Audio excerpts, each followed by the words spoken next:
All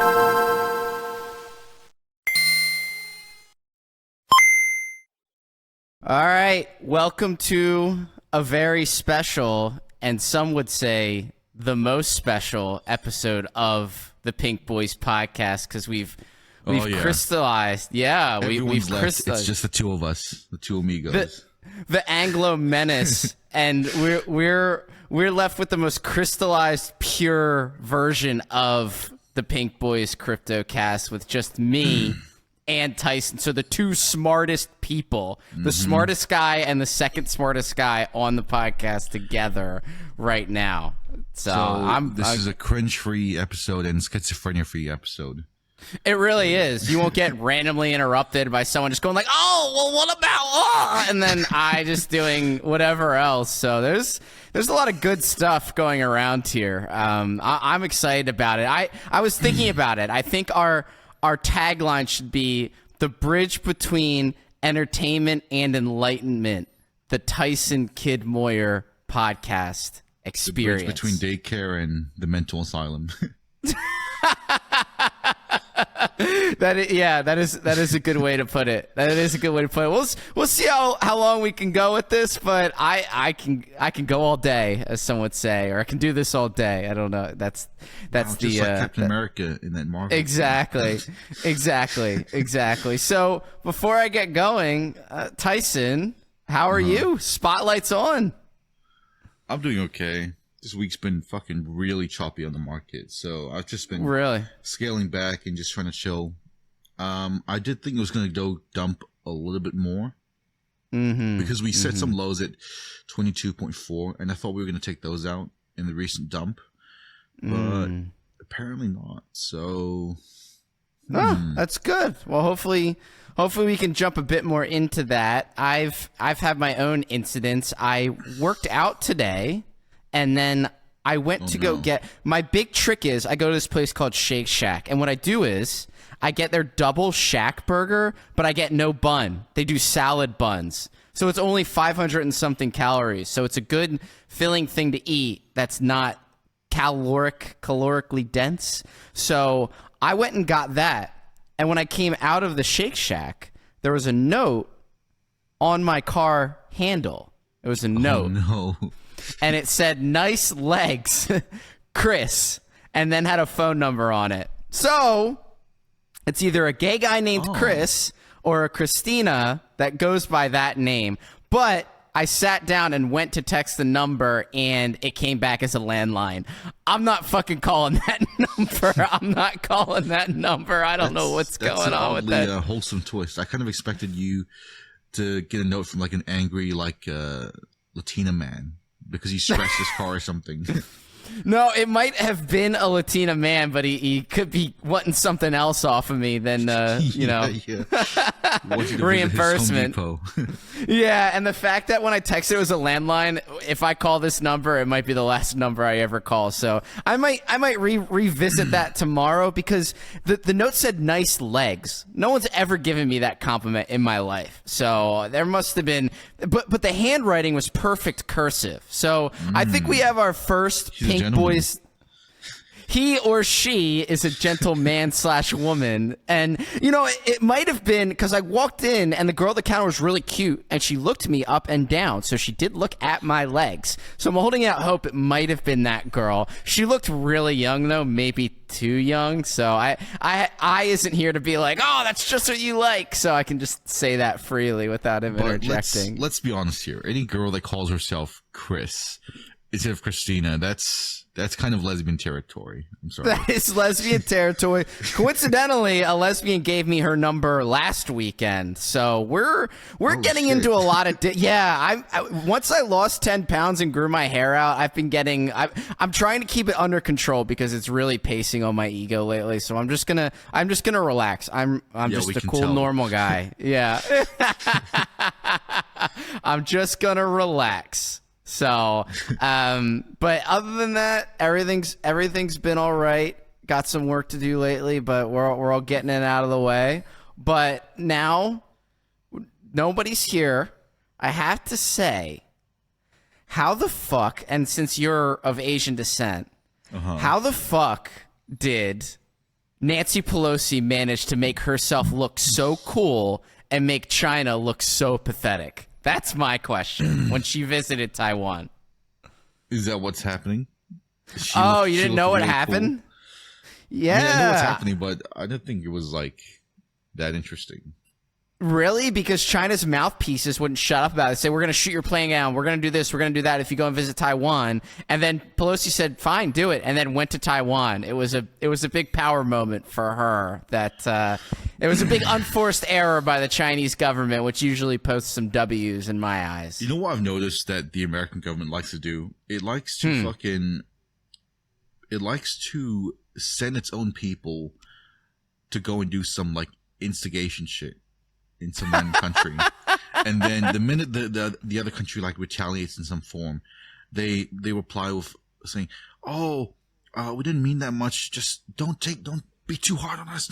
Don't sabotage us or anything." Like the White House, like they released a statement saying, "Oh, we do hope for the safety of Pelosi, and we hope that China doesn't retaliate or take their savagery too far or something." It's like, motherfucker, you sent the person there. It's your idea in the first place. That's true.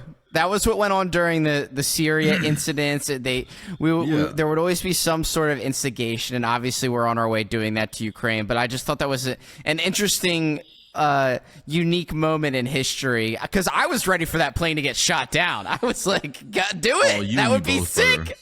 I know, that would have been amazing. And not because I truly hate Nancy Pelosi or anything like that, which I kind of do anyways, but at least China could have nutted up and done something about Taiwan. They're very childish about it. They're like, Taiwan doesn't exist, but also we're not going to do anything about it. It's like, just go take it over then if you want it so badly. Go do it, you know? At least get a test run in before you start fighting with us. It's like an anime intro where they're looking at all their enemies come by them, you know? That's their first one is Taiwan until they get to us, which is America. So that was embarrassing. As far as I understand it, neither America nor China can take over Taiwan too much before instigating like a full-on invasion on either side.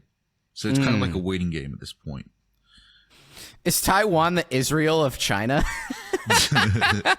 Taiwan's like the Silicon Valley because of TSMC, which is like this massive chip producing plant that I think accounts for like 70% of like the silicon chips in the world or something.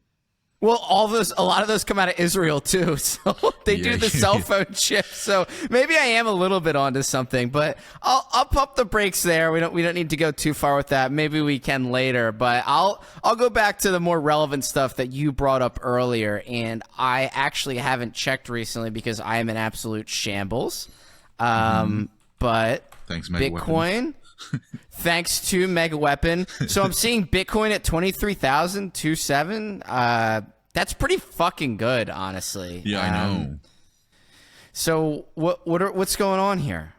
It looks like we are consolidating under resistance, and if we get above 23.8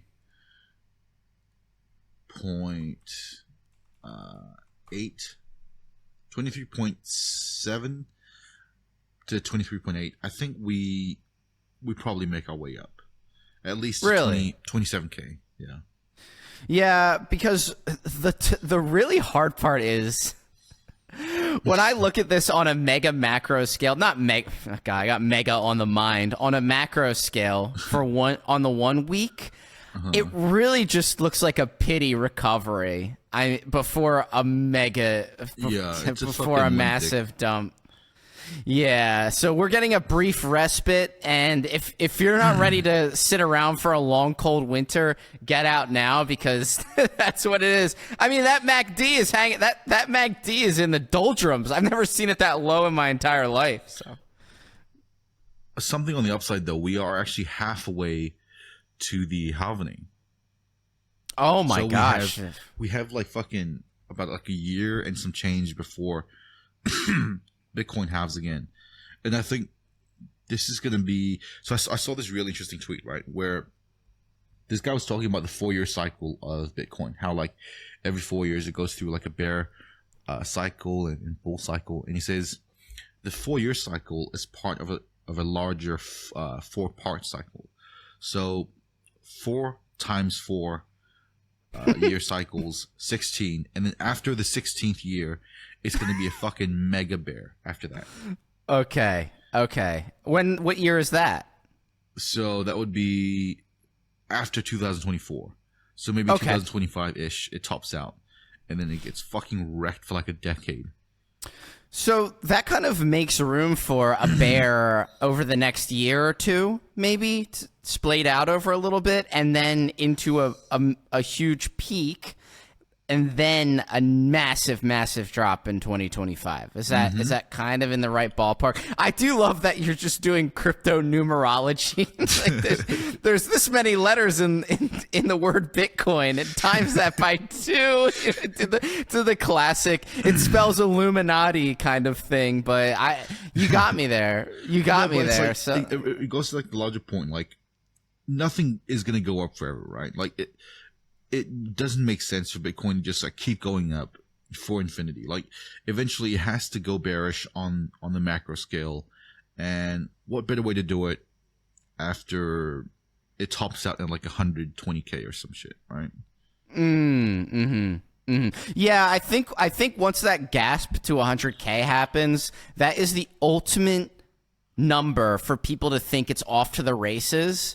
Yeah. For it to collapse in on itself completely. I mean, that is time to get out for sure. And I can honestly, it feels more realistic to me now than anything else. And I think the reason why is if this dump is as bad as it's going to get, if this is as bad as the bear's going to get, which I'm starting to think it might be, then the upside here. Oh, okay. So you think there's more to see? You see, there's more. You think there's more sites? 16. That would be pretty punishing, and I think that would make a lot of people quit the space. That would give me fucking $20 Solana, which I would come in my pants over. That's what we're looking for. Yeah. I think it's such a temperamental space to be in that when things are going well, you're talking about digital real estate and NFTs and you're talking about esports teams run off of crypto and all this crazy stuff. And then when the market's the way it is now, there's not a lot of that going on because money you're just gobbling up money. It's coming out of nowhere. You're just throwing it into these dead projects where the developers just go on tours around the world in certain places. If this 16-year thing is correct, and not even looking at that, just like basing off like a hunch I've had for a while, I really do feel like the next cycle is the last fucking cycle we as normies have to actually make it. If you don't make it the next cycle, it's fucking over for crypto. So I guess this is our chance because this is a massive summit meeting of the minds. What does that cycle after the cycle entail where it's normalized to the point where stratification, I would say, where the gains aren't really anything to have momentous emotions towards because they're just... It's not that. It's just that after this, I really do feel like there's going to be a big-ass fucking bear for years and years. Okay, because my death of crypto or my boring crypto cycle would be more Bitcoin goes around 80K and a crazy, insane pulsing break up is to 82K. Something like that. You know, that's what I view the end game of crypto, where there's so much money in there, it starts to get boring. Holy fuck, it's ripping. Yeah, exactly, because that's what people do with the Dow now, or what they do with Apple now, and stocks are just as well as crypto these days. And I think Bitcoin's going to eventually get to that point, and all the shit coins will die out in some strange way, where there will be a Grim Reaper reckoning where crypto is bottom up, stratified, and it's completely relegated to the normal industry standards, because the only people who can get wealthy on those standards are people who know things, and Bitcoin will be found out eventually in that sense. But I don't know. That's so far away. I don't see why that can't happen. I don't think that's mutually exclusive to what I've said. It can easily go 2025, enter a big ass fucking bear, and then in the trial where it's being like taking the shit on for like 5-6 years in the bear, it slowly develops until it approaches somewhat a state of normalcy, and the next time it enters a bull cycle, it's like a much more tamed beast, so to speak.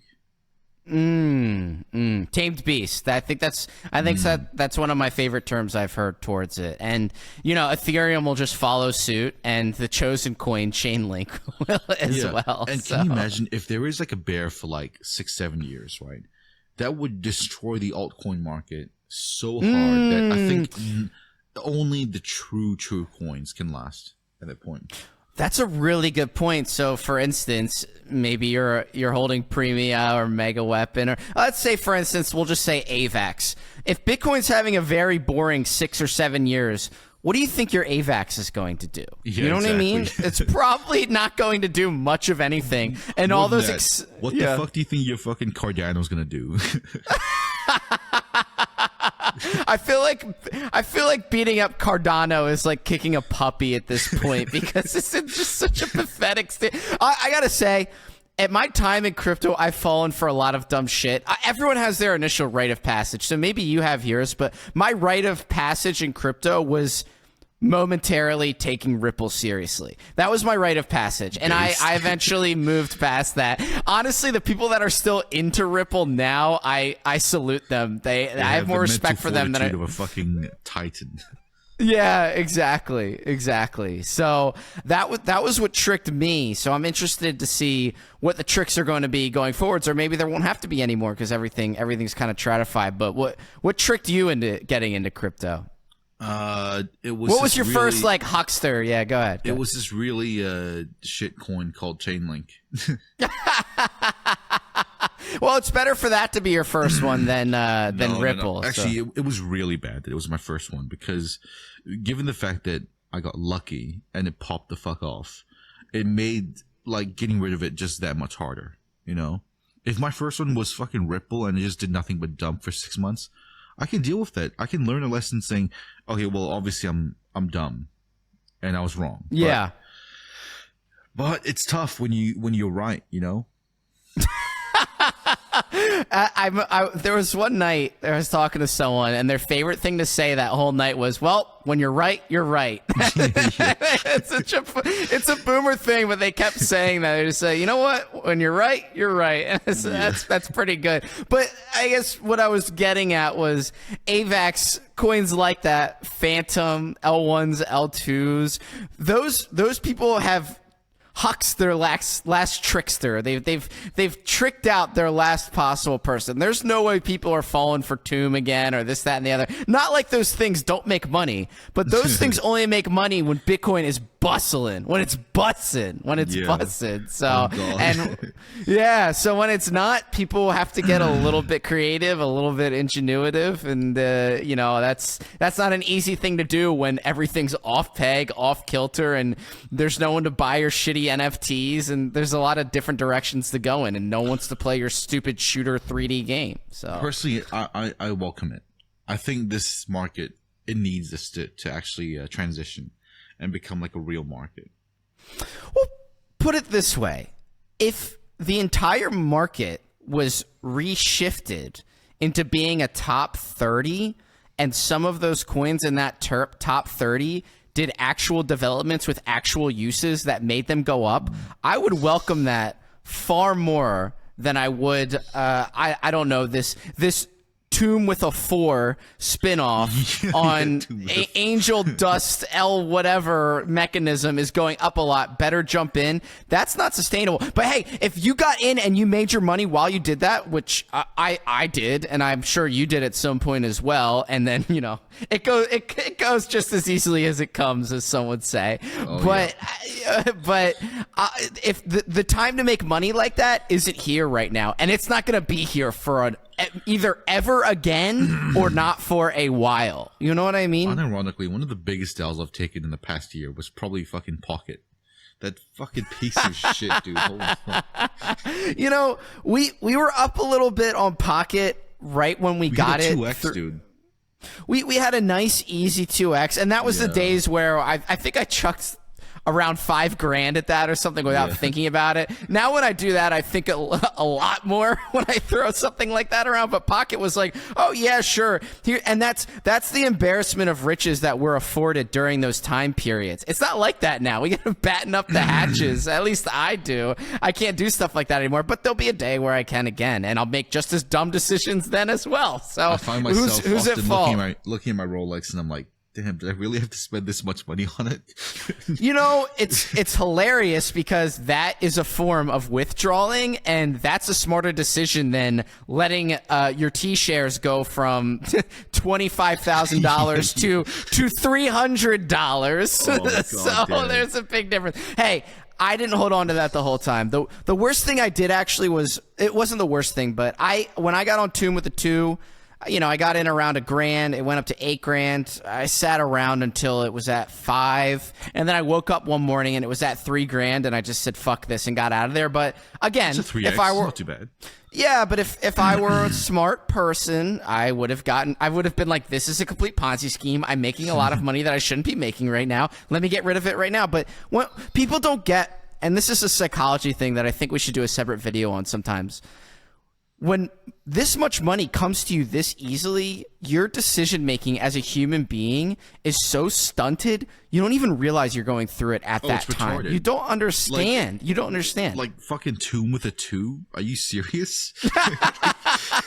But then months go by and you blame yourself. Why did I do this? Why did I do that? But in the moment, everything was making complete sense. You know, this is a strong platform. Harry Ye, just all these terrible things. So maybe Harry Ye left his number on my card. Dude, you know? Harry Ye. What's up with your airdrop with Harry Ye? Oh, dude, I should check my MetaMask and see if that's come in, but I guarantee you it hasn't. Tomb's at around 0.3 peg off Phantom. So Jesus Christ. That's just embarrassing. That's just embarrassing. Do you have anything that you're thinking about lately? I know you're excited about Solana getting to 20. You got anything else on your mind? I got you here. Might as well ask, you know? I think maybe the time for Link is somewhat approaching. So yeah. Would you agree? I would have to unfortunately agree, begrudgingly agree, because I don't think staking is going to be the impetus. I think that its position in the market and the way that coin behaves during lulls in the market. I'm not going to sit around and say it's a bear market coin. I hate when people say that. It happened just one time, but you can't deny that it moves differently than the market. It either lags it or leads it. Yeah. It's divergent from the market. And I'm thinking, you know, it was literally one of the first coins to fucking like mega dump and then like not recover. So perhaps the time is near. Maybe the time to go in would be would be closer if you're in Link than other coins, just because of how much it's dumped and just not done anything in the past 2 years and shit. Yeah, I'm looking at Link. If we reclaim,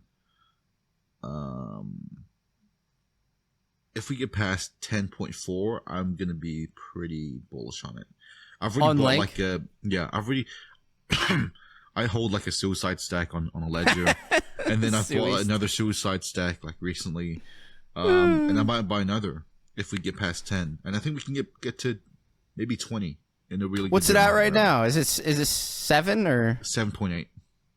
That's really good, actually. I think 10 is incredibly realistic now that you say that, and that would be a good time to get in. And I guess the Sui stack back in my day was 10,000, but I think 1,000 Link is your Sui stack these days. So that's a little tough getting. Well, if it retest 60 cents, then I guess the Sui stack is back to 10K. Sui stack is back in the picture. If Bitcoins might go to 16K, like you're saying, then I'll wait around for that before I get back into Link. But all I know is there was a very long stretch right before I consolidated into some not so good projects, but there was a stretch where anything I threw at a dartboard that wasn't Link was making me money, was printing me money. Link was not doing that, but that might mean it's time for it to come back around. And I don't hold any ill will against the coin itself. I hope Sergey dies in his sleep. And that's easy stuff. And the project will probably be better off without him. There's probably people who care more about the project and are smarter than him about it now. He's just a failed philosophy major. So there's not much I can do about that. But yeah, I got some things I want to eye up, but I don't think I can take the plunge into Rose with you guys. What's on your radar besides Link and obviously Rose? I think I might toy back into, well... Do not say two. I'm going to fucking murder you if you say two. No, I was not going to say that. I almost took a huge plunge into that Dogecoin I almost dove right into that. That's how you make the money, is you hear whispers from some people and you go in. Sometimes it works, sometimes it doesn't. But I think Leica has a good logo, and I think it's got a cool name, and I think when the Doge market... which is the Doge market is the leader of the market. When the market is ready to recover, Doge starts it every time. Like, after we finished recording last time, I'm like, Moyer, are you sure you want to get into this? It's like up 25,000%. Yeah. Then what did I say? I was like, well, I don't want to miss the next 25,000%. So sound like fucking the next day, the owner of the coin, he deleted his Telegram and like went dark. That's what I heard, and I said, "Well, I'm glad I held off for at least a second." So, let me I'm glad you know what? Showed some such safe picks, Well, what was the one that one British guy in our Discord kept talking about? It wasn't Velo. Yeah, but there was another one too. There's one guy that talks about Midas. There's the one that talks about Velo, and then there was another one that same person wouldn't shut up about, but I couldn't remember. No, that was the one that I accidentally was a failure on. But you know what I gotta say? There's got to be some point where these gaming tokens come back, or is that just the end of it? That's just the end of it. So I think they're approaching it the wrong way. Like, we're expecting a startup company to revolutionize gaming by introducing like fucking NFT or some other weird shit, when really if your sole objective was to change the gaming landscape, you wouldn't look to a startup to do it. You would look to fucking Activision or EA Sports. I feel like gaming is one of those things where the biggest change comes from top down, not the other way around. That's true. Well, I did see that streamer Dr. Disrespect made his own FPS that's supposedly going to have NFTs in it. So maybe those are the weird growing pains that we have to go through. You know what? What if someone just... All right. It hit 20-something during the bull. I don't think Cadena's done yet. It fell out of the top 100, but I don't think it's done yet. It just got up 20% in the past week. I think it's ready to move again. $2? Damn. Yeah, I think it was a victim of... I think it was just a victim of the market. It grew too quickly for its own good, and it got paced out. I think it might be something that's worth taking another look at. Hold on. It looks pretty interesting. Let me...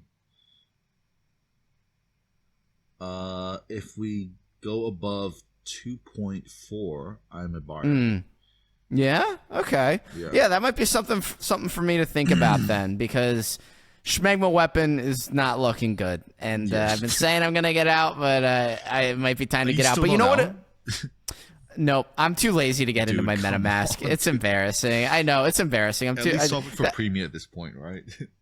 That's what I might do. I might succumb to the premium cult. And that would be me admitting to a lot of faults to certain people in our Discord. So I'm not ready to take that step yet. Yeah, that's a mega you fell off moment. You know what else though? I was going to get into it. It might be completely played out, but the fact that it got massacred by the overall market like everything else did, and these are the best times to reset, I think it might be time to take a second look at Steppen, actually. I'm not interested in actually Steppen in real life. I mean, I do run often, but the token itself and the concept around it, I think is a really popular thing, because that is quite obviously, and not as many people care as you would think, but that is a precise use of cryptocurrency in a useful way. and according to the the way the world is supposed to work in the eyes of people who push for crypto. They say it has uses. They say, oh, it's the future. It's the future. Meanwhile, they say, oh, here's a Ponzi on Phantom that I know will die in 5 days. And say, dude, pick one. One's useful, or either say it's all a scam and you make money off it, or say it's useful and make money off it. I'd prefer to say it's all a scam and make money off it. But STEPN is that rare instance where I think it hits just the right notes of being useful, but still being niche enough as something to pay attention to. So yeah, it does seem like more it does seem to have like more utility than fucking a lot of other projects for sure. Right now there's mega resistance at 1.03, so if it gets above that and holds that, I would be a buyer and would like to hold it up until 1.2 and maybe 1.48. Well, from a layman's perspective as well, it's bubbling under that $1 psychological resistance too. Exactly. So once things pass that, there's usually a lot of work to be done there. And also, make sure you guys get Zava. No, I'm just kidding. That's your whole thing. So get Zava, get Rose, and don't forget UNN. Now, you know what? Fuck Rose. Don't buy Rose. I mean, you can buy it because these guys are telling you to, but I hate that shit. I'm so done with that. I used to treat... I'm done with Rose as well. It's a fucking... It's just fucking lame. Like, I don't care about it, you know? Well, isn't it a trading platform? Is it an L1 or L2 or something like that? I have no idea. The logo's lame as well. The logo is really lame, and I think it used to have a better logo too. So, but it's just... I just don't. The space is so filled up with random garbage like that. Why is that random piece of garbage better than all the other random pieces of garbage? It just really doesn't do anything for me. The same can be said for Phantom, right? Well, exactly, and that's why I think the time of platforms like that have shown their use and shown what they can do, and now it's time to let them go. You know what? I'm still mad that I got hacked on that stupid. You know what I mean? That was 10 grand gone into thin air. That's decent money back in these days. Back in those days, that wasn't decent money, but these days is decent money. But whatever, I'll make it all back on Leica. No. Kidding. Oh, we'll have to see.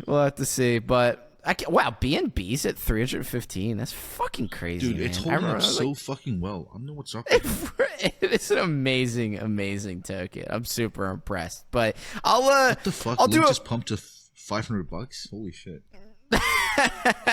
I'll tell you what. The reason why I will never forgive Link is it should have gone to $100. The fact that it didn't, dude, it was primed up so many times over to take lunges at it. It just fucking blew its load in the bear or some shit. But there was literally no fucking reason it couldn't hit $100 with that type of technology in the bull. Like, it's retarded. Was it because the price was unironically being suppressed by Sergey selling, or was it just? I think you're right. I think you're right. Yeah. I'd have to agree that too. I'm very into conspiracy realms, but I'd have to say so myself. So I don't know. It seemed like the fairest trade, like the fairest trade in all of crypto. It's like, I got in early, but now it's at $20, and all those people who got in late at $20, they'll be rewarded by it going to $100. But I got here really, really early. I thought that was the deal. That was the trade, you know? Not really a trade, but I thought that's where things were going. The deal was watch the coin do nothing for a year, and then watch people ape into Phantom and then experience 100x in the next fucking like 2 weeks or some shit. Yeah, well, that plays into the psychological part, because there were so many people making so much money on these other projects that when Link got to $53, that wasn't good enough for me. I sat around. Yeah, I sat around waiting for this. We're halfway there. Yeah. Only 50 more bucks to go. Yeah, and then said, and then just died. So, you know, maybe it's just the same as any other coin. But all right, well, I'll broaden the discussion a little bit here. Unless you got something about crypto on the back end, I'll probably remind you at the end of the episode, anyways. I'm done. Yeah, so this is another chapter, not to be confused with Incels Anonymous, which happens from time to time and might happen. Even though we're not very good at being incels lately, there might be a segment for that later. But jobs numbers came out today, and I gotta say, Base Biden, or as some would say, Dark Brandon, is the thing I see on Twitter. It's so funny. You know how they say Dark MAGA is the Trump thing? So they say Dark Brandon is the Biden thing. Web. yeah, the intellectual dark web of Joe Biden. So we had some jobs numbers today where the amount of jobs added were twice as good as what they were expected to be over the term. And if you were to be honest about it, it really is just more jobs flowing in from our post-COVID era and life, quote unquote, returning back to normal, even though it should have been normal the entire time. Yeah, it's but like, is this not like a fucking bear market rally for the jobs? Like, we lost a couple million in America due to COVID. Isn't it natural that they would gain a couple million, 1 or 2 million back after COVID? Well, I think you might be right. Actually, this could be a faint little blip going upwards for a moment before things tally back down, because it's great. It's good news, and I'm glad that's happening, but I don't think there's an impetus for it. I think it's just refilling in the economy, reshuffling it, and getting us back to where we were before COVID happened. But there's really nothing. There's no outlook on the horizon that shows me there should be reason for economic optimism at this point. So I don't know. And I think that obviously trickles down to crypto as well, but we're in a very strange place. I don't think monkeypox is it's a very real thing, but I don't think it's going to spread and become a market changing pandemic item unless we all... Monkeypox only becomes a real danger to Moyer after he has a couple tequila shots. Yeah, after I call that number that got left on my car, for sure. Yeah, give it to... Yeah, no, I don't think... I just... But there's nothing good that we're looking towards. I think the shot in the arm the economy will take, and I said this before, is once midterms happen, there's going to be a huge layout and a big change in optimism in the economy. I'm glad. I'm used. I grew up mainly during the Obama administration, and everything was so blasé and pessimistic during that time that I don't want to fall back into that, because pessimistic how? So the big tagline, and I think that what people say and what sentiment is what drives markets, not actual actions. It's a little insight into my philosophy, but the sentiment during Obama's administration is our GDP will always be this low, and the days of America being the front runner in economic advancement are done. So it was kind of stagnation was the sentiment name of the game. And I thought that was just the way life was going to be from now on. Attitude to go in office with? That was the attitude that we had. And I think it was maybe him trying to mitigate expectations because we were going headstrong into a recession. But so maybe it might have been a way to keep things even keel. But to me, he kept that outlook his entire presidency, this 8-year presidency, and just kept along that we're a normal economic country that stagnates and has a 2% GDP growth, something along those lines. And then after that, we stopped, whether Trump did anything or not, we kind of stopped having that outlook and started to give ourselves a better one, and it was reflected in the economy. And I think that means something. I think sentiment means so much when you exercise it. I'm not talking about like this is the secret and you imagine something and if you say it in the mirror 20 times each day, then it'll actually happen. I'm not saying that, but I'm saying sentiment drives markets, and we don't have proper sentiment right now, and I don't see anything coming on the horizon to change that, except when God DeSantis gets into office and creates the greatest hegemony in the country. But yeah, I'll get monkeypox for him. Go ahead. That it's true though. Like, sentiment really does affect it. I feel like when Trump was elected to office, and you remember how we got like a market-wide pump on all trads for like a month afterwards. That pump I'm pretty sure that pump was solely just because Trump promised like lots of tax cuts on the corporate side. So yeah, sentiment really does affect how the market works. And it's helpful to have a president that wants the stock market to fucking go up, you know? Yeah, and it makes me angry because he did exercise those tax cuts, and at the end of the day, all those tax cuts do is make companies more money, which never, ever translates to employees getting paid more, which is a point that people need to pay closer attention to, conservatives and capitalists, that there's more to life than just making money for shareholders. For some reason, we're not past that. You know what I was talking about with someone at work today?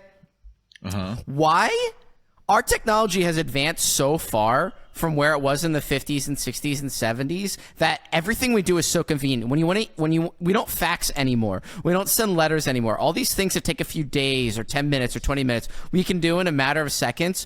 With all that saved time that we still have, we can't get an extra day off of work. That's kind of crazy to me. Why can't we only work Monday through Thursday with all these advancements? And then my coworker made a really good point. They said that maybe we just are able to do all these things and it's made us so efficient we make more money for companies and they just keep us working all of those days. And I said, damn, that's a really, really good point. So we've really just made ourselves more efficient. We've made ourselves more efficient for the sake of making more money for shareholders and companies. We haven't given ourselves any free time or made our lives easier not to in any sound like way. A fucking Bernie Sanders fact sheet, but since like the 70s or 80s, I think the cost of living has increased, but the cost of living has increased like fucking 5x, but wages have only increased like 2x, I think, since then. Yeah, and where do you want to put shareholder profit in there? That's probably exponentially increased. So we have no one to blame but ourselves. This is where someone who is dumber than you and I, because we're high intellectuals, would say, that's why billionaires need to get taxed more, or that's why people who make this much need to get taxed more. I said, no. Those taxes don't go to you. And they're not going to help you in the way that you think. The taxes that billionaires that pay aren't going to trickle down into you getting more wages. That's not what happens. It's not going to fix that problem. It's like I'm kind of done with like the whole fucking changing the world kind of mentality. It's like, this is the game. You either play the game or you get left behind in the dust.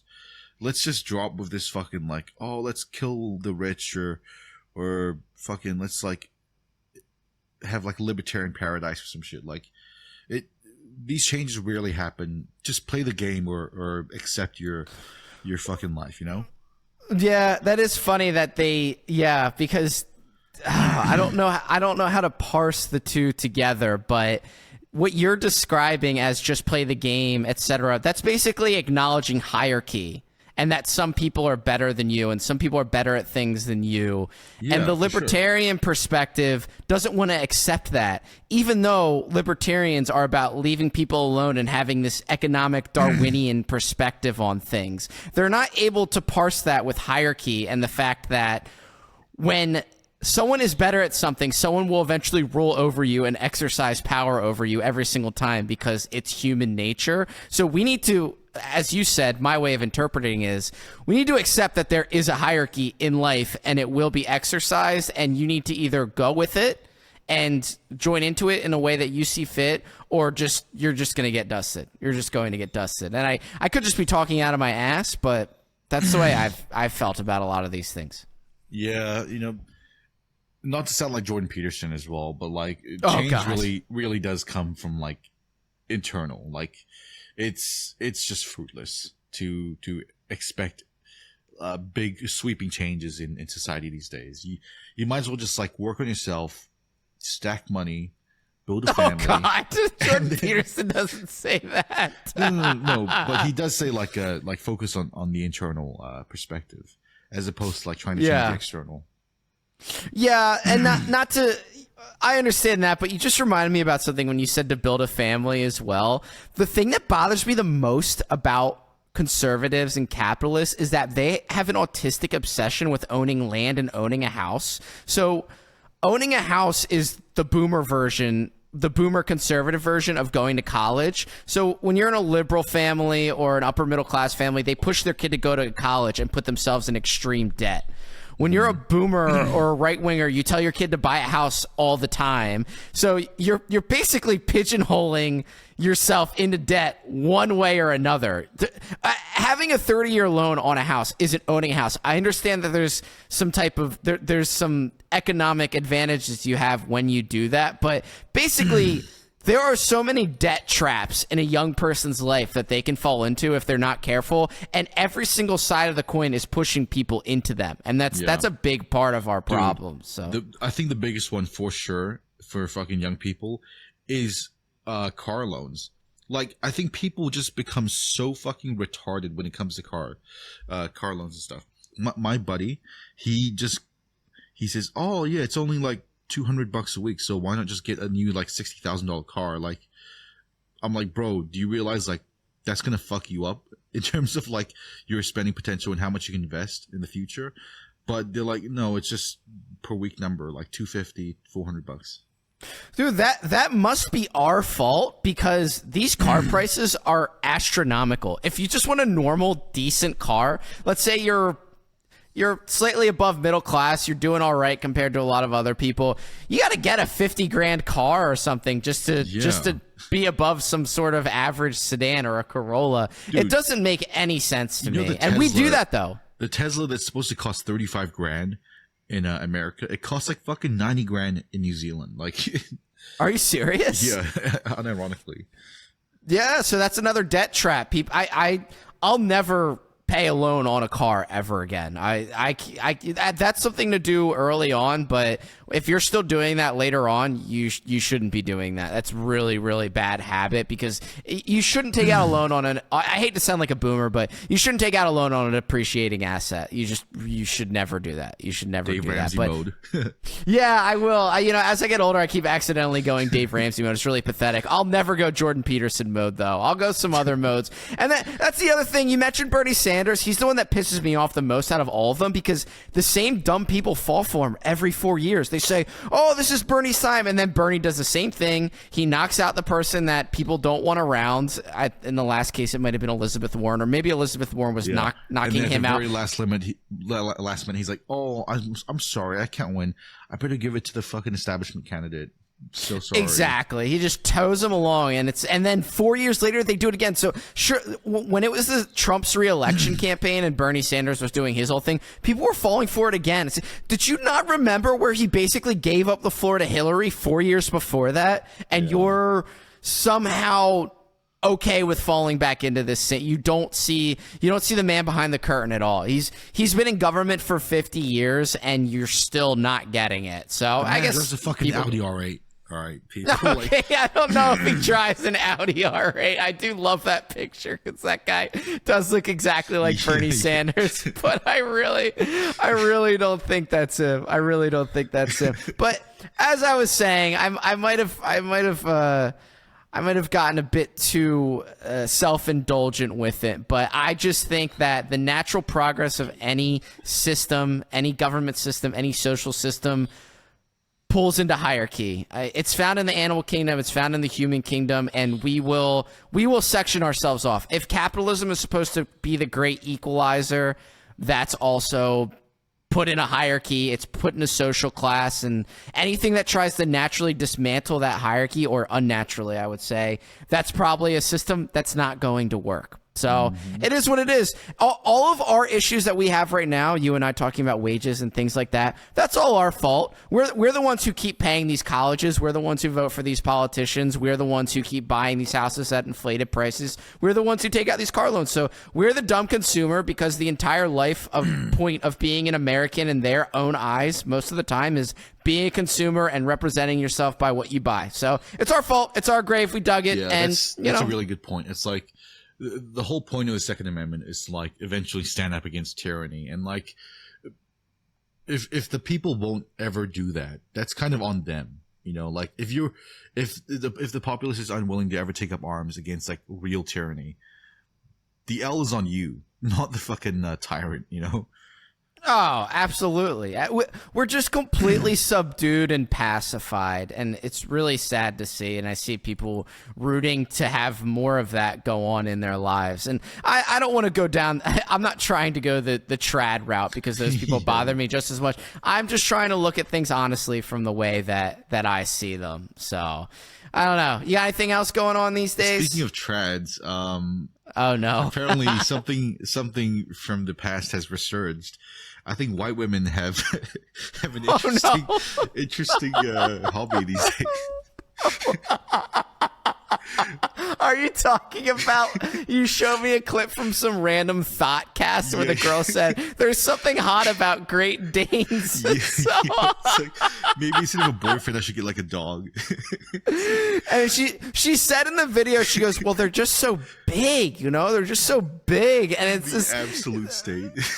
This is what I love it. We'll go straight in this. This is what happens when you leave women alone for too long. They just start falling in love with their dogs. That's what happens. So first they replace the boyfriend. They say this dog is my boyfriend or whatever. They jokingly do that. But then the dog actually replaces what a child would be. You know, we've all, you know, that's a common internet talking point from certain groups of people. So I'll you know, let them have that, whatever. That's not something that I'm trying to get at. But then it goes a step further where it's look, listen, let's just say I was in high school and someone told me a story where a girl liked to get eaten out by her dog every night by like putting peanut butter on her vagina. No way. Dude, the same thing happened from my school.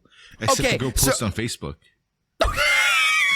Okay, so now we get a step further. Instead of it being hearsay, you have evidence. So I would love for you to share that video with the class when you have the chance. But it's on Facebook, so it's probably long gone. But my question is, so I have this story on the other side of the globe, and so do you. That means that specific thing has made its way around the globe. There's something deep down in white women DNA that just attracts them to dogs. But you know what else is my problem? I think that men with dogs are really effeminate too. I see a guy in the city walking his dog and picking up his shit, and it's just really, with his dumb looking hat on and his like, mustache. Who's the real master, you know? Yeah, like their dogs take their owners for a walk at 7 a.m, and it's just very. All right, here we go, Scruffy. One of my favorite videos I ever saw online was this Indian guy making fun of white people. He's like, what white people do, what white guys do when they get home, and he's like, "Hey, Scruffy," and he just starts open mouth kissing this dog. It's just making fun of it. It was really funny. So we keep looping back around on dogs, but it's not our fault. They're doing this to us. They're making us say these things. So they just can't stop. They just can't stop. Dude, Great Danes are like the fucking ugliest ones. Like, if I had to, it wouldn't be a Great Dane. It'd be like a fucking like a fucking husky, right? Huskies are more Kino. Yeah. I could see a nice nimble husky arced over and just going in on you. Yeah. You want like a fucking like munted Great Dane in your puss? Like, seriously? Yeah, that's a bit too much action for that. You know, that's a little bit too much action. So dude, I saw a screenshot under the video, and it's this term from an Urban Dictionary called the dog pill, and it's the red pill that roasties would rather have sex with a dog than with an incel. I could totally believe that. I could really totally believe that. The dog pill. Well, that's a lot more fun than the red pill and the white pill and the black pill. Oh, you know what? We never talked about it, but you want to talk about phrases that have been completely mainstreamed? Red pill is completely mainstream now. At least on conservative mainstream, they just say that now. It's also, like liberals are the real racists. Has been like co-opted by the fucking lefties on YouTube, like entirely. Yeah, base has been tagged around pretty well. That's been I've seen that looped around, but I always hear conservative people be like, "Liberals are the real racists. Are you ready for the real red pill?" You know, that kind of stuff. It's oh, you know what? Speaking of those, I got something to say, and this has really been bothering me, and I'm definitely not nuanced to talk about it, especially since I've had a few drinks. But I just wanted to say, I used to listen to Alex Jones a lot. 15 years ago. This was a long time ago. So when you tuned into him 15 years ago, it was about the Bilderberg Group. It was about FEMA camps. He was still talking about Bill Gates then, but it was really whacked out infotainment conspiracy drivel. It's WWE for news. I loved it. I found it super enjoyable, and I'm not sure how serious Alex Jones takes himself or took himself that back then. I think it kind of started as an act that he eventually believed himself. But I gotta say, maybe it's because I used to listen to him before. This trial is really bothering me. It's really, really bothering me. Are you pro or anti, Alex? I'm pro in the sense that if we set a precedent that people can't talk about events in our modern time without getting castigated and put on trial, we're putting ourselves in a bad place. We're putting. Oh, you mean the Sandy Hook thing? Yeah, for sure. Yeah, because first off, there's a lot of I'm so glad I isn't here so I can actually say things like this, but there are inconsistencies in the story. There are glaring inconsistencies that haven't been properly explained. Throw everything out the window. The fact that they tore down the building after it happened without any proper crime scene photos being released, that's enough for you to ask a question. Why can't I ask that question? And I'm not saying anything nefarious went on. Well, something nefarious did go on. A lot of kids supposedly got shot up. But what I'm trying to say is the fact that so he's the canary in the coal mine. If Alex Jones can't ask these questions on modern events, that's the beginning. It's only going to get more and more broad from there. Soon it's going to be your Fox News host, which you'll still be laughing about. Then it'll be your CNN host. Then the net will get so completely wide that you won't be able to comment on these specific instances. And the other thing that bothers me is that people are rooting for this. And we talked about earlier how people, we deserve everything that's coming to us. This is another example of it. Alex Jones is a comedian, infotainment conspiracy theorist. He's not a malevolent, angry person trying to ruin lives. He's a really news clown. That he's been given this much importance in today's society. Yeah, good point. He just runs like a fucking website. Like, what's wrong with you people? Are you that afraid? But also people try and say that he's smearing these parents, but the news smears and degrades. But the news smears and degrades people every single day. They ruin lives every single day. The fucking the Covington kid that smiled at this fucking Native American man. What happened to that guy? Yeah, well, I mean, he sued them and he won, and yeah, exactly. So, but the thing that bothers me is something I can't quite put my finger down, and we'll go down this conspiracy route big time. Is Alex Jones has been saying the most off-the-wall the stuff he said about the Sandy Hook parents wasn't even that crazy compared to stuff that he said before. I've heard him say way crazier stuff than that. I mean, of all people to sue him, Bill Gates should have sued him 20 years ago. The shit that he was saying about Bill Gates even back then. And I didn't know anything about it. I'd hear it. I'd be like, why is he talking about Bill Gates like this? Bill Gates is just a nice guy who invented Microsoft or whatever. I never thought much of it, and I still don't even think much of it. I think that is overblown. But if you want to talk about smearing someone, that was what he was doing back then. But for some reason, this specific incident at this specific time in media's life cycle is when we're going to have this discussion and have this court case with Alex Jones, even though he's been around for, we're getting closer to 40 years now. It makes no sense to me. There's something very off about it, and the way people are rooting for it makes me feel even more off about it. And then the fact that the lawyer accidentally texted the other lawyer all of his Alex Jones text messages. Yeah, that can't be like on purpose. That has to be like something has to be going on here. Like, I don't think people are acting in good faith. But no, it goes to like a larger thing. Like, I feel like this whole Alex Jones trial, they've been wanting to get rid of him for a while, and I feel like they're just using this Sandy Hook thing as like the catalyst to get the thing going. Yeah, and maybe the complex, the media court complex, feels like they have enough power now to enact these kinds of things, because that's the worst. That's the worst boomer mistake you can make right now is, well, at least we have the courts. The law always wins in the courts. The law is the most obfuscated thing that we have. It's just as obfuscated as Congress or other political actors. So I think that when a court case is publicized, the complexion of it changes and the outcome of it changes. It's like that. What's that term for just by you observing something it changes? That's how court cases work. There's no objective arbiter of the law. Yeah, I think about it in that way sometimes. But there's just no objective arbiter of the law that's magically making sure we're parsing out the guilty and the innocent. We're just not. It's just not like that anymore. So I don't know. We're just living in different times. So man, it's already been an hour. It's already been an hour. I've been reading the the Word of God recently, the Bible. Oh yeah, which one? What's his name? And I'm gonna tell you, dude, there's some fucking Kino moments inside. I was reading the story of like Lot and how God was about to fuck up Sodom. Remember that? Mm-hmm. And, yeah. Right. So the story was like these two angels, they visited this like really degenerate city called Sodom. Yeah.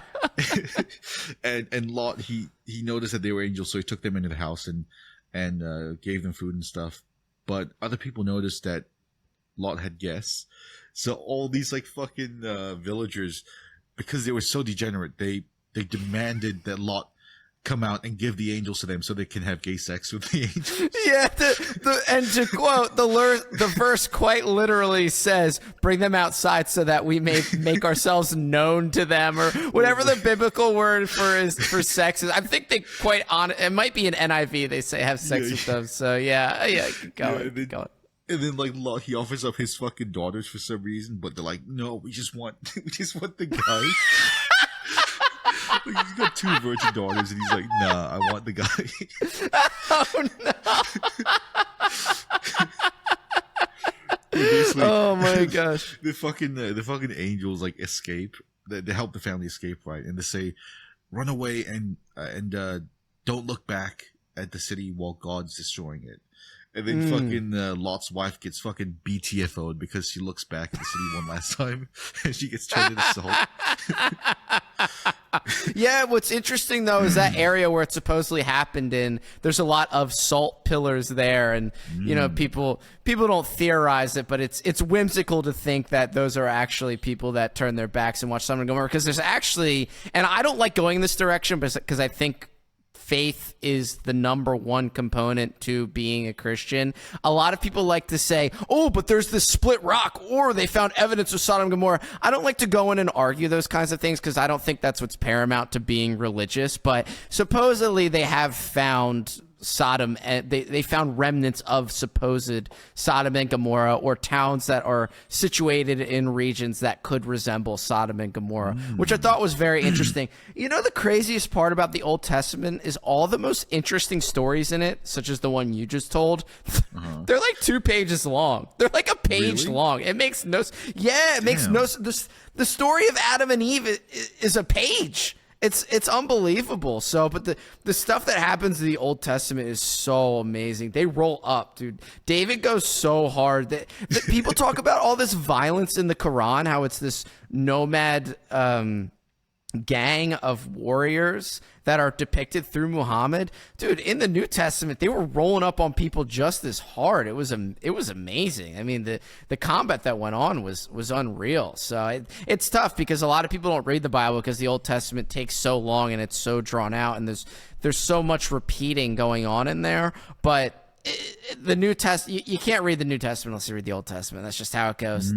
It doesn't feel quite as right. But my story is like, one of my favorite ones was Shadrach, Meshach, and Abednego, I think it was called, where this king sentenced them to death, and they had so much faith in God that their king put them in the hot. The king had this furnace that was so hot. One of his guards was just standing in front of it, and his guard burned to death just standing outside of it. Yeah, it's just like that classic moment where it's like, this is such a bad guy that he'll kill his own guy, you know, without caring, kind of thing. And he threw those 3 guys in there, and not only did they live, when they looked in there, they saw a fourth shining figure in there with them who helped them, who just I'm supposedly is the reason that they didn't die, and that supposedly God, yeah, it's a really there's a lot of really good stories like that sprinkled in there. So yeah, if anyone hasn't done it, you know, it's a good read. It's a good read. So dude, I don't know. Have you read like a bit of Islam as well? There's some pretty cool moments in there. I did read a bit of the Quran. I can't remember if I read the whole thing or just parts of it. Whatever it was, it didn't stick. but I think it's a very interesting piece of literature. It doesn't coincide with what I believe, but it shares a lot read. of history with the Bible as well. Like it talks about Jesus and Lot and all these like historical figures in the Bible, in the Quran as well. Yeah, I could totally believe that. But, so it's been but something cool, right? I was researching like why there's a split in Islam. There like, is? So yeah, there's two groups, right?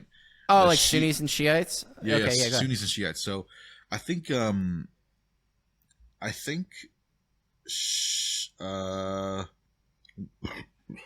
of them is like one of them is like fucking 90% Sunni and then like 10% Shiite. But the split is actually like insane. So when before Muhammad died, they were like all like wondering, oh, who the fuck is he going to select as his successor? So Muhammad had this cousin, Ali, and before his death, like I think a couple weeks before, Muhammad went out to his congregation and like held up Ali's hand, saying, "If you have me as your Mawla, you will have Ali as your Mawla," and Mawla can be interpreted as the word leader. Right. So to me, that seems like Muhammad naming his successor, right? Like it seems like a really clear cut thing. But then the fucking split is because the fucking retards think, oh, well, Mawla can also mean friend. So Muhammad didn't really appoint him as his successor, and they actually wanted someone else to be appointed. He just brought him in front of everyone and said, "This is my friend." That's it. That's like the entire split. Like the people that think he said friend, they were like, no, we should elect this other guy because Muhammad was gonna do it to him, but he died before then and all that shit. That was a split. You know, that's an interesting coincidence because you say that the Quran's similar to Bible. There's the classic verse that separates Catholics and Protestants, and it's where I forget what it is. I think it's in Peter.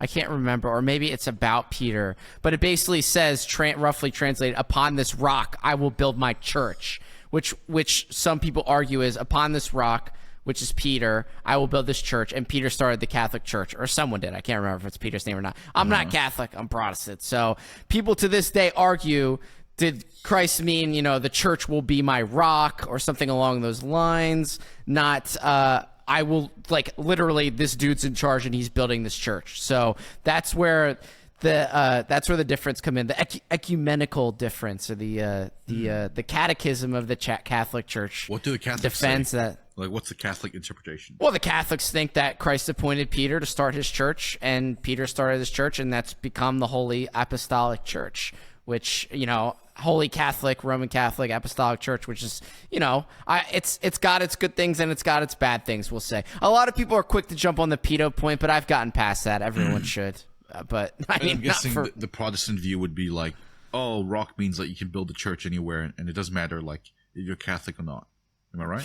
Pretty much. That's in a broad sense for sure, because that's generally what Protestants believe compared to Catholics. Is they believe there's a direct line from you to God, and they're a bit more, I don't want to say free form in their worship. They're solely focused on the Bible and your connection with Christ. Catholic Church obviously has a lot of different practices. They have a confession, they have priests, they have supporting doctrine, they have Mother Mary, they have saints. It's a very different way, but if I were in a good mood, which I might be a little bit now, I'd say we're all under God's umbrella. So, man, we're touching on economy, we're touching on religion, we're touching on crypto. Honestly, we should solve the world's problems whenever I and Adam are here. I think we really, really could. I think we really, really could. So, you got anything stupid on the back end on your mind, or you got another smart thing to say? I got one big thing. I'm sorry, but I'm fucking done with sex. Oh no! Yeah. Isn't there a Weezer song called "Tired of Sex"? Yeah. So, go ahead, humor me, humor us all. Sex with people or dogs?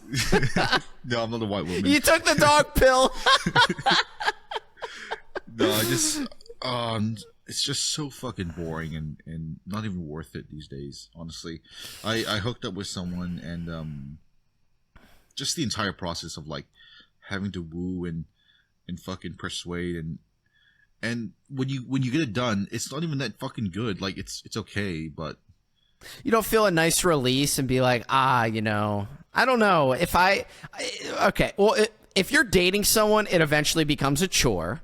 And if you're not dating someone, it's like, wow, that feels really cool. And you wake up the next day and you're like, I'm kind of cool. And then a week goes by and it's like it didn't even happen. So what are you supposed to do with that? Either way, it's not that great. Honestly, why don't you horseshoe theory your thoughts right now and come out the other side and say, you should only be having sex for procreation. There you go. You just say that. Yeah, I don't know. I dated a girl before that was very sex-minded, and I actually found it kind of boring. It's just, why is this your hobby? This is your hobby is having sex. I don't really get it. Maybe I'm a pussy. Maybe I'm a huge pussy, but I'm okay. You know, it's not that interesting. You know, it's just two humans doing. But I don't know. That's how lower-minded people are able to find connections with others. Is that they feel connected by having sex. If I'm being honest, right, winning a fucking sparring match in boxing gave me more pleasure than fucking. All right. I was entertaining you until you started going in that. All right, Andrew Tate. What are you you got to start doing the voice or something. Be like, I do not care about having sex. I care about what color's your Bugatti? Boxing. I call it my Bugatti. I can't. That voice is so good. I think I could probably do a decent. We should try and get him to do one next time he's on. He's a little Ziz fucking loser. Fucking roid that out. Aussie. I'm so glad he's fucking you're wrong dead. On that one. Ziz is a fucking king. Today marks the 11-year mark since he died. Rest in peace. Any good Aussie is a dead Aussie, so I don't really care. I will agree with you there. That is yeah, I have given you quite the paradox to ponder over in your spare time. Versus get Cade. You know what? Actually, while we're on this subject and we're just talking about girls, this kind of reminded me on the back end. You know, there was this one time where back in the day when you were having parties in college, you would invite people on Facebook. That was the cool thing. You would have a party. You would set up a Facebook page for Facebook that party. Group, yeah, and then you would invite a bunch of people to do it. And one time I had a birthday party, and I invited a bunch of people, and you're very flippant with your invites. They're not something you put a lot of deep thought and be like, oh, yeah, I remember this girl. This girl knows me. This girl knows me, whatever, or this guy, whatever. And, you know, you got a list of 100 people. 20 of them say yes. You got yourself a little bit of a party, and then they invite their friends, and it's a good time. There was one time where I invited someone, like, I wasn't even thinking when I invited her, and I was out in Vegas or something. My party wasn't until the next week, and she texted me, and she texted me after an invite to a Facebook party, which is a faux pas in itself. That's weird. She texted me and said, just letting you know I'm not coming to your party. I'm like, okay. You know what I mean? Exactly. That was what I was thinking. I was drunk out in Vegas. And I was just like, okay. She said, yeah, I have some nursing thing to do, and I just can't make it. I can't make it to your party. I'm not going to go. And I was like, all right. You know, I wasn't even nice about it. I said, okay, you know, have fun with whatever you're doing. But what the fuck someone got to... Did they think they were being cordial in saying that? Did they think that was first off, this was 10 years. This is a very long time ago. And it really, it stuck back in my head for something a few days ago. And I was like, you know what? Fuck you. Why do people get to talk like that and say things like that? Why do people think they can come out and say things like that? Why do you have to say that to me? It's my party that I'm having, and you think you're important enough to text me out of the blue and tell me 3 times over that you're not coming? I don't even want you there. I don't even think you're that interesting. I don't even think you're that hot. Why even text me about this? Know what it is? I don't get it. She's probably one of those people that takes like everything online like way too seriously. She's like one of those people where like if she gets a Facebook friend request, she's like, "Am I really friends with this guy though? Do I like him enough to accept a friend request?"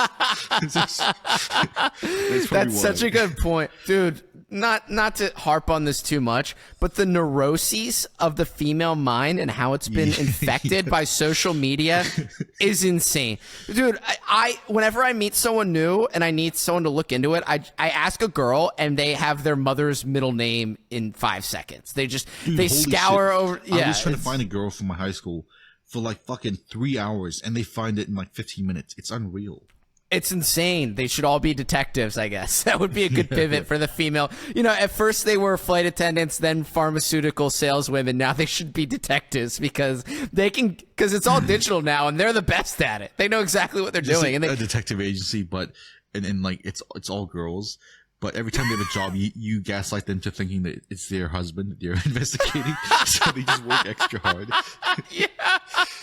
Roasty detective agency. I gotta say, We're giving some good ideas. Good thing I don't know what the analytics say, but I don't know how many girls listen to the show. But put that in your back pocket. Let's just say if there was most detectives are fat ex-policemen losers. Mm-hmm. If I went to a group of detective women that were 4 girls, 25 to 30, those girls will get to the bottom. Oh, dude! I give them however much money they ask for. They get to the bottom of it in 20 minutes. They would get to the bottom of it in 20 minutes. They get in a circle and they would do whatever feminine guile gets them through those situations. Instead of having some fat loser who's at that creaky 90s style desk with a gray computer monitor going like just a fucking ashtray that's like overflowing with like half lit cigarettes. Yep, ashtray, ugly plaid button up, kind of fat. And be like, well, yeah, that's what I hate talking to. Offices like that make me think of insurance and government offices, and it makes me real uncomfortable. Just like describing the office of like every Italian man ever. Very much so. I actually can describe a very office like that I have been in that's related to that. So yeah, you hit the nail on the head. So yeah, I got a lot out of my system there. It feels good. This is a therapy / elevated discussion and meeting of the minds. A really big meeting of the minds. Yeah, I mean, just filling up an hour, just you and me. This is the people don't know it yet, but this is what they want. This is what they've been hungering for this whole time, and now they're finally getting it. I think we veered on the side of inceldom a little bit, but we have sex, so why can't we say it? And we're not going full Andrew Tate with it. Dogs, so. So chew on that, viewers. How's that sound? But really, I enjoyed talking to you. Thanks for getting up. And you got anything for us at the end of the day? I have an interesting business idea that I'm investigating, and I might be able to report on it next week when I'm back in New Zealand. But until then, is that true? Yeah, and it's not the pimp thing. It's not that one. So no, we got through that. It's not drop shipping on Amazon either. No, it's not that. You know what? I'd respect you more if you came back with a multi-level marketing scheme. So no, fuck off, dude. Yeah, guys, I'm subscribing to it, but you guys subscribe to it, then I don't have to subscribe anymore. You know what? I was thinking of a business idea recently too, but I forgot all about it. So it must have been nothing. It actually just could have been a dream. Lately my dreams have just been normal dreams. You're floating a little bit in high school or something. Just really boring, average stuff. I've been liking that. Keeps me a little more. Yeah, I don't have to wake up in cold sweats. That's you. That's your fucking desire for like slice of life anime in your dreams. That's good. I'll take that. Oh my gosh. All right, I'm out of here. To the guy that left me my number, fuck you. I'm not calling you. Oh, you will fuck him. We'll see. All right, see you guys. Later.